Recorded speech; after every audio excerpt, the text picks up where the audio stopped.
నమస్తే రమగారు. నమస్తే జయ. రమగారు, మనం దసరాల్లో ఎలాంటి పూజా విధానాన్ని ఫాలో అవుతామండి?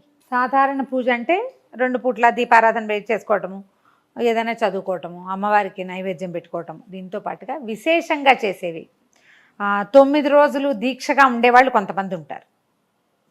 నవరాత్రి దీక్ష తీసుకుని భార్యాభర్త కుటుంబం మొత్తం అంటే గృహస్థు భార్యతో కలిసి చేసేది. ఇప్పుడు మనకి ఎక్కువగా గృహస్థుల వ్యవహారం కాకుండా స్త్రీల వ్యవహారంగా కనపడుతోంది కదా మా పూజ. అవునండి, మారిపోయింది కదా. అంతే కదా, మగవాళ్ళు ఈ పూజలకి వాటికి దిగలేదనుకో, ఆడవాళ్ళకి దసరా చేసుకోవాలనిపిస్తుంది. స్త్రీలు ప్రత్యేకంగా చేసుకోగలిగేవి 2 ముఖ్యమైన విధానాలు చెప్తారు. ఒకటి కుమారి పూజ, రెండోది సువాసిని పూజ. ఈ 2 మన దారిని మనం చేసుకోవచ్చు. మొదటి రోజు నుంచి రోజుకొక బాలని లేదా ఒక సువాసిని అర్చన చేసుకోవచ్చు. ప్రతిరోజు అంటే మొదటి 1, 2, 3, 4, 9 దాకా ఉన్నాయి కదా. 2 సంవత్సరాలు నిండిన పిల్ల దగ్గర నుంచి 2 years నుంచి 9 ఏళ్ల వరకు ఇలా ఒక్కొక్క బాలాస్వరూపానికి ఒక్కొక్క పేరు కూడా ఉంది. ఇది ఇట్లా కుమారి పూజ. ఈ మన బెంగాల్ వైపు కన్యా పూజనం చేస్తారు. అక్కడ కన్యకలే వాళ్ళకి అమ్మవారి స్వరూపం.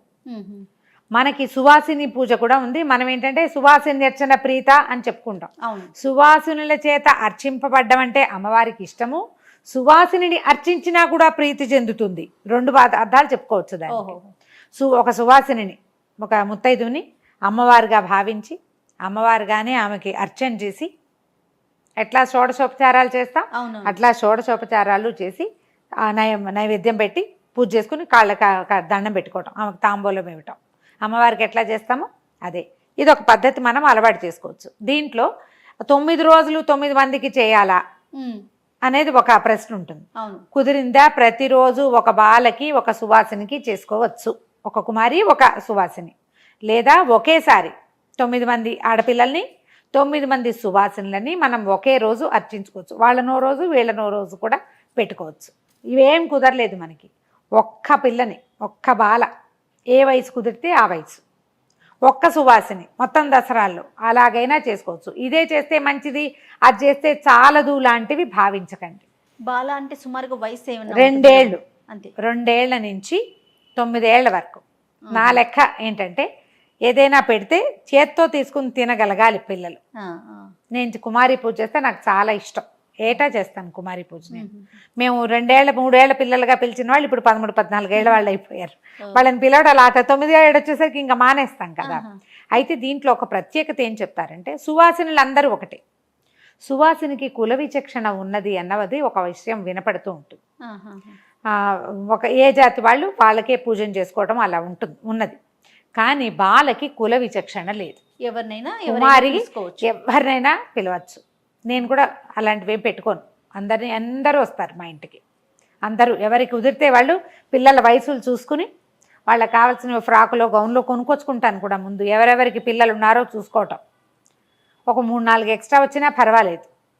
కనీసం 9, ఆ పైన ఇంకా 3, 4, 5, 6 వచ్చిన సంవత్సరం కూడా ఉంది ఒక్కొక్కసారి. అయితే దీంట్లో ఏంటంటే ఒక్కొక్క వయసు బాలికకి ఒక్కొక్క పేరు, ఒక్కొక్క ఫలితము చెప్తారు. మొదటిది 2 ఏళ్ల పాపని కుమారి అంటారు.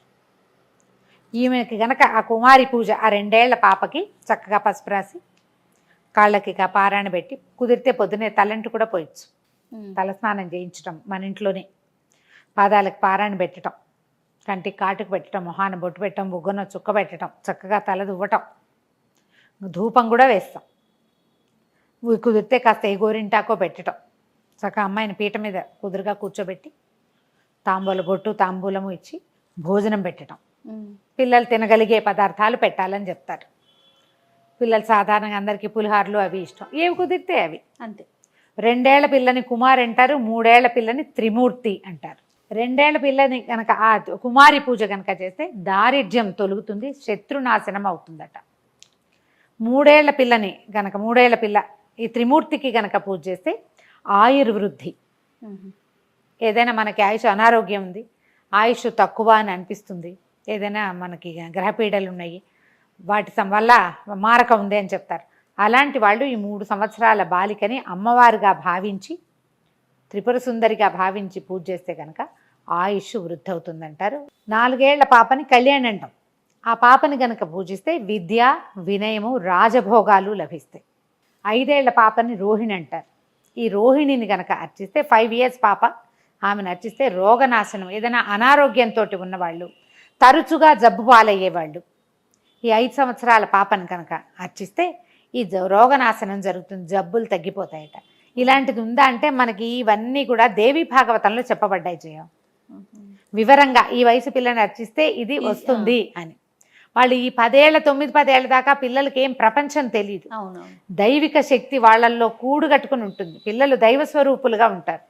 వయసు పెరిగే కొందికి మానవ లక్షణాలు వచ్చేస్తాయి. అదే కదా, ఆ లోపల ఎట్లా ఉంటారు వాళ్ళల్లో ఆ రకమైన దైవీ భావనలు ఉంటాయి. కాబట్టి వీళ్ళని అర్చిస్తే ఈ ఫలితం. 6 ఏళ్ల పాపని కాళిక అంటారు. పూర్తిగా శత్రు సంహారం చేస్తుంది. మనకి ఎలాంటి శత్రువులు ఉన్నా, ఇప్పుడు మళ్ళీ శత్రువులు అంటే వాడెవడో మన మీద కత్తి దూసుకొచ్చేవాడే శత్రువు అనుకోవద్దు. మన లోపల కూడా అరిషడ్ వర్గం ఉంటుంది. ఎప్పుడు కూడా కామక్రోధ లోభమోహ మదమాత్సర్యాలు, వాటితో బాధపడుతూ ఉంటాం మనం. పిచ్చి కోపం, దాన్ని ఎట్లా తగ్గించుకోవాలో తెలియదు.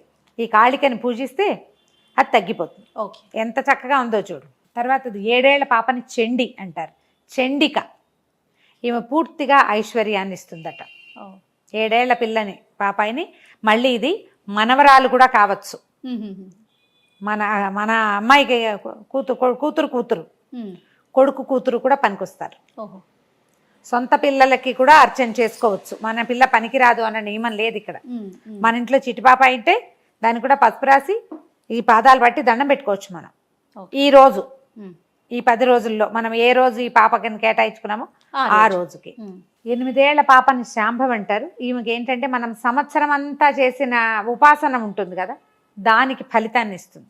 ఏడాదంతా మనం ఏదో పూజ చేసుకుంటాం. ఉగ్ర తపస్సుకి ఫలితం ఇచ్చేది శాంభవి మాత. ఈ శాంభవి వయసులో 8 ఏళ్ల వయసులో ఉన్న పిల్లల్ని కనుక అర్చిస్తే సంవత్సర ఉపాసన ఫలితాన్ని మనం పొందగలుగుతాం. ఇక చివరిది 9 ఏళ్ల పాప దుర్గా లేదా సుభద్ర అంటారు. కోరిన కోరికలు తీరుతాయి. వాంఛితార్థప్రదాయిని దుర్గా. సుభద్ర అన్నా కూడా ఇంచుమించు అలాంటి పేరే. ఈ 2 పేర్లలో ఏదో ఒక పేరు చెప్తారు. ఇలా 2 నుంచి 9 ఏళ్ల వరకు ఉన్న పిల్లల్లో ఏ వయసు పిల్లలు కుదిరితే ఆ వయసు పిల్లలు. కరెక్ట్గా ఈ మొత్తం అంతా లైన్ అంతా కావాలని భావించద్దు. ఎవరు కుదిరితే వాళ్ళు, అది ఏ వయసు పాప మీకు అవకాశం లభిస్తే ఆ పాపనికి సంతోష పెట్టండి. బలవంతం కాదు. ఏది తింటారో అది కనుక్కుని పెట్టాలి, వాళ్ళకి నచ్చేది. ఓ పిల్ల లాస్ట్ టైం ఐస్ క్రీమే తింటానని నేర్చింది మా ఇంట్లో. దానికి ఎలాగోలాగా ఇంత పులిహార పెట్టి ఐస్ క్రీమ్ పెట్టాం చివరికి. ఏం చేస్తాం, అది ఏడుస్తుంటే అదే కదా పెట్టేసాం ఐస్ క్రీము. ఇక అంతే సంగతులు. కుమారి పూజ చేయండి. ఒక్క పాపాయినైనా సరే ఈ దసరాల్లో అర్చన చేసుకోవచ్చు. మీ ఇంట్లో చిట్టుపిల్ల 2 ఏళ్ళు దాటిన పిల్లుంటే చక్కగా తలంటి పోసి కాస్త ధూపం వేసి తలార్చి బొట్టు కాటుగా పెట్టి పాదాలకు పసుపు రాసి పారాయణ పెట్టి ఈ రోజున ఆమెను అమ్మగా భావించి తనకు నచ్చే వస్త్రాలు ఏమైనా ఇవ్వటం. మేము అలంకరణ సామాగ్రి కూడా ఇవ్వచ్చు. బొట్టు బిళ్ళలు, రబ్బర్ బ్యాండ్లు, జళ్ళకు పెట్టుకునేవి, మొహాన్ పెట్టుకునేవి, తర్వాత నెయిల్ పాలిష్లు, నేను అవన్నీ కొంటాను జయ. కాటుక, బొట్టు కాటుక అవన్నీ కొంటాను. తర్వాత గోరింటాకులు, ఇంకా ఏవేవి అలంకరణ సామాగ్రి, బాలిక అలంకరణకి ఎన్ని సామాన్లు ఉపయోగపడతాయో అవన్నీ కూడా ఆ పిల్లలకి మనం ఇవ్వచ్చు. ఇలా మనం కుమారి పూజ చేసుకోవచ్చు. ఏ అలవాటు చేసుకుంటే ఎవ్రీ ఇయర్ చేసుకోవచ్చు. అంతే. మన అర్చనలో రకరకాల చేస్తాం కదా, అందులో భాగంగా ఇది కూడా చేసుకోవచ్చు. అవకాశాన్ని బట్టి ప్రయత్నం చేసుకోండి. ఒకవేళ సువాసిని పూజ అంటే మన ఇంట్లో మన అత్తగారు. ఇందులో ఒక నియమం చెప్పాలమ్మా. సువాసిని పూజ చేసుకునేవాళ్ళు బయట తాంబూలాలు ఇచ్చేటప్పుడు ఇంట్లో ఉన్న అత్తగారికి మొదటి తాంబూలం ఇవ్వాలి, లేదా చివరి తాంబూలమైన. మీ ఇంట్లో ఉన్న పెద్దవాళ్ళకి దండం పెట్టకుండా, మీ ఇంట్లో ఉన్న సువాసినికి బొట్టు పెట్టకుండా మీరు ఎవరికి పెట్టినా ఫలితం లభించదు. ఒకవేళ వాళ్ళు పెద్దవాళ్ళు కాకపోతే దండం ఇంకంతే. కానీ ఇంట్లో ఉన్నప్పుడు వీళ్ళని వదిలి ఇంకోళ్ళని పిలుచుకురాకూడదు. బాగుంది. వాళ్ళు వస్తే వాళ్ళకి చేసుకోండి, వీళ్ళకి కూడా చేసుకోవాలి. వీళ్ళని వదలకూడదు. కోడళ్ళకి కానీ, కూతుళ్ళని కానీ, అత్తగారిని, అమ్మని, తోడికోడల్ని, ఆడపడుచుని వదిలిపెట్టి మీరు ఎవరికి చేసినా సరే మీ ఇంట్లో ఉన్న లక్ష్మిని వదిలిపెట్టకూడదు. అంతే. ఫలితం ఉండదు. అది చాలా తప్పు. మీరు ఇలాంటి విశేషమైన అర్చనలు చేసుకునేటప్పుడు మీ ఇంట్లోపల కొలువు ఉన్నటువంటి సువాసిని వదిలిపెట్టకండి, మానేయకండి. ఇది ఒకటి నియమంగా ఉంచుకోవాలి. దానికోసం మీరేం చేయాలమ్మా, మానవ సంబంధాలు పెంపొందించుకోవాలి. అంతే అంతే. మీ వాళ్ళతో గొడవ పడకూడదు. పండగ రోజుల్లో ఎవరితోటి పోట్లాడకండి. గొడవ పడకండి, వాదనకి దిగద్దు, దుర్భాషలాడద్దు. మీరు 100 సార్లు లలితా సహస్రనామం చేసినా కూడా ఒక్క దురుసు మాట, ఒక్క తప్పు మాట, ఒక పెద్దల నింద దాని మొత్తాన్ని పోగొట్టేస్తుంది. అలాంటివి చేయబోకండి. తప్పకుండా. పండగ చక్కగా శ్రద్ధగా నేను చెప్పిన కుమారి పూజ, సువాసిని పూజ అవకాశాన్ని బట్టి చేసుకోండి.